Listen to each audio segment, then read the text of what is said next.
mas quantas pessoas mais inteligentes só não estão aqui e você não conhece, não acha que é fora da curva. Aqui do ponto de vista financeiro a gente teve sucesso. Mas até voltando à primeira pergunta, enquanto o Cerbasi respondia, e dando também a César o que é de César, você falou dos livros que mudam a vida das pessoas, o primeiro livro de educação financeira nacional que eu li foi o Casais Inteligentes Enriquecem Juntos.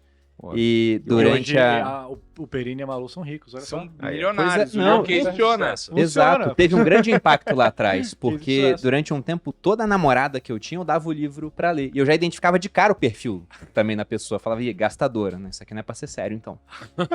Aí vi poupadora. Então isso aconteceu de fato, porque eu achei um baita livro. Durante muito tempo o Cerbasi foi uma referência, até hoje é um orgulho ter você aqui com a gente também na Finclass, né? Vai sair aula. Mas voltando a essa questão da riqueza, enquanto o Cerbasi respondia, eu tava pensando no que é ser rico hoje. Porque pra muita gente, pensa assim, eu sou classe média, então não sou rico. Rico é o meu primo que tem um carro na garagem, um carrão, uma casa de praia, ele é rico. Só que se a gente volta lá atrás, né, comparando a humanidade de hoje com a humanidade do passado, não precisa voltar muito no passado não, você volta 100, 200 anos, qualquer família de classe média hoje é muito mais rica do que famílias riquíssimas lá atrás, pensando no que eles podem conseguir pelo dinheiro que eles têm.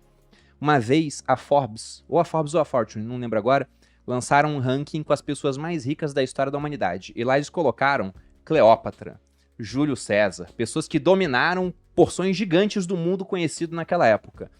E colocaram também bilionários americanos, como por exemplo Rockefeller, o Carnegie, que fez fortuna com aço, e corrigiram o patrimônio pela inflação. E dentro dessa lista atualizada, o Rockefeller era o número 1 da lista. Então ele estava à frente do Júlio César, por exemplo. E um detalhe interessante, o Rockefeller não viveu há tanto tempo assim. Ele morreu durante o século XX. E ele era o homem mais rico dos Estados Unidos, na lista era o homem mais rico do mundo, sendo que durante quase toda a vida dele, ele não teve energia elétrica. E não porque não havia sido inventada, né? Não tinha energia assim pelas cidades. Até havia, mas o principal produto dele era querosene para iluminação pública. Então, energia elétrica disruptaria o produto dele. Então, ele voluntariamente não usava energia elétrica, falando, esse negócio é muito perigoso, é muito melhor ter querosene em casa, assim, em grandes quantidades. Né? Aí, depois de um tempo, ele se deu por vencido. Ele viu, não tem como, vou começar a usar energia elétrica. Mas pensa que esse cara, ele tinha uma casa sem energia. Hoje as pessoas, até humildes aqui no Brasil, uma grande cidade, têm energia elétrica. Ele não tinha acesso à informação que a gente tem. Na verdade, um jovem hoje, numa periferia, mas com celular e acesso à internet, tem mais informação na mão dele do que o Bill Clinton quando era presidente americano. Então, em vários aspectos, a humanidade está rica. Quanto mais para trás você volta no tempo, mais claro fica isso, pô. Hoje você tem muito menos gente morrendo de fome, ainda tem, infelizmente, comparado a qualquer outra época da humanidade. Talvez não a 2019, né, antes da pandemia. Mas você volta longos períodos no tempo, a gente já tá rico. Esse é o ponto. Só que riqueza você tem mais dinheiro que seu cunhado, né? Então, mais que vizinho, né? Exatamente, a gente tá rico, mas a minha grama não é tão verde quanto a do meu vizinho. Agora, a gente já tá assegurando o primeiro degrau da pirâmide de Maslow, tá praticamente assegurado. Agora é continuar vendo o restante da pirâmide, digamos assim. E tem um lance de entender a riqueza também, não apenas como posses, conquistas, mas sobre você ter abundância daquilo que é importante para você. O importante para quem vive numa grande cidade é sim ter conforto, é ter segurança, é ter talvez um carro que te transporte com segurança, eficiência, potência. Uma pessoa do interior pode ser que prover a sua família, poder ter a certeza de ver o pôr do sol e não faltar nada, não ter medo de faltar saúde ao longo da vida, acho que faz uma diferença muito maior. O conceito de ser rico, ele é bastante relativo, depende muito de onde a pessoa está. E eu vou voltar ao ponto da pessoa ter predisposição para aquilo ou não. Né? Vocês citaram jogadores de futebol, Neymar, Mbappé, foram descobertos logo cedo, grandes talentos e, de certa forma, foram apresentados a oportunidade de desenvolver esses talentos. Né? Imagino que se Neymar tivesse sido convidado para engraxar sapatos, né, ou para ser, de repente, ajudar um professor e se tornar um educador, talvez não teria desenvolvido seu talento. Eu me considero uma pessoa bem-sucedida, mas eu demorei a me considerar uma pessoa capaz de me tornar bem-sucedida. Eu fui tímido quando criança, eu comecei a praticar o esporte, eu não era dos melhores do meu esporte, eu cheguei ao ensino médio como um aluno que não se entrosava, era tímido, não conseguia participar dos grupos dos melhores alunos, o que me deu maior autoconfiança. foi ter avançado no esporte. Foi a natação que me tornou um cara mais competitivo, um cara que aprendeu a fazer sacrifícios durante um certo tempo para colher resultados numa competição lá na frente. Quando eu comecei a trabalhar com finanças, eu tinha a convicção de que estava no lugar errado.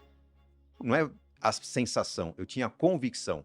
Eu era formado em administração pública, tinha vontade de atuar em marketing, talvez na área pública, sabia que levava jeito para finanças porque eu era um cara bom de matemática, física e química, mas eu me senti entre 98, que foi quando eu me formei, até mais ou menos 2004, que foi quando eu voltei do Canadá, já tinha escrito um livro, estava preparando Casais Inteligentes que Crescem Juntos, tudo aquilo eram oportunidades que estavam chegando até mim, que eu estava fazendo o melhor possível para poder entregar ou superar expectativas da melhor forma possível. E, superando expectativas, ganhar o máximo possível para fazer o melhor pé de meia possível para logo me livrar daquela carreira. Foi quando o Casais Inteligentes começou a deslanchar que eu falei, peraí, acho que tem um nicho aqui. O meu livro me convenceu a continuar na carreira, porque até então o que eu era? Um cara responsável, um cara que usava a minha habilidade de comunicação, eu escrevia bem, era um cara bom de redação, porque eu sempre li muito, e usava essa redação para melhorar o que os caras que eu admirava, que eram os professores de contabilidade e finanças, eu ajudava o trabalho deles a ficar melhor. O professor deu aula, você não entendeu? Eu, como professor substituto, vou te dar umas dicas para você entender aqui. E os alunos aplaudiam. Ali eu me sentia fazendo bico. Né? A hora que eu sair de finanças e fizer o meu trabalho, aí eu vou ter sucesso. Mas o público entendeu do jeito diferente, abraçou a causa, e eu fui me descobrir um cara de finanças algum tempo depois. Eu acho que não é muito diferente de vocês, porque o Thiago era um entrevistador no começo da carreira.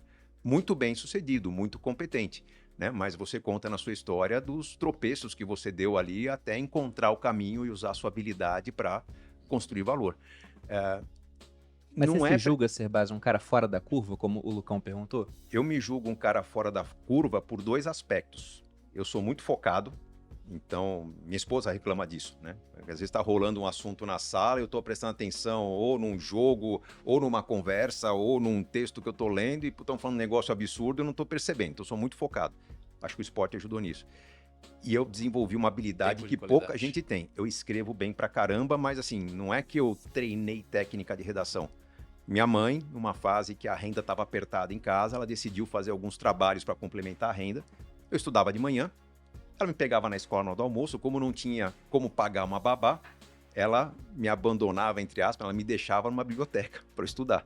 Então, todos os dias, numa semana, durante um ano inteiro da minha vida, eu, durante 2, 3 horas, fazia lição de casa, estudava, não tinha outra coisa para fazer na biblioteca, acabava, ficava ocioso, o que eu ia fazer? Eu ia devorar livros. Eu aprendi com 11 anos de idade a ler 2, 3 livros por semana, porque é o que eu tinha para fazer, não tinha opção de fazer mais nada. E isso me ajudou a desenvolver uma capacidade de redação que poucas pessoas têm. No mundo das finanças ainda, quem tem olho é rei, né? Os caras que são bons de números vão estudar finanças. Poucas pessoas que são boas de redação vão estudar finanças. Conquistei meu espaço.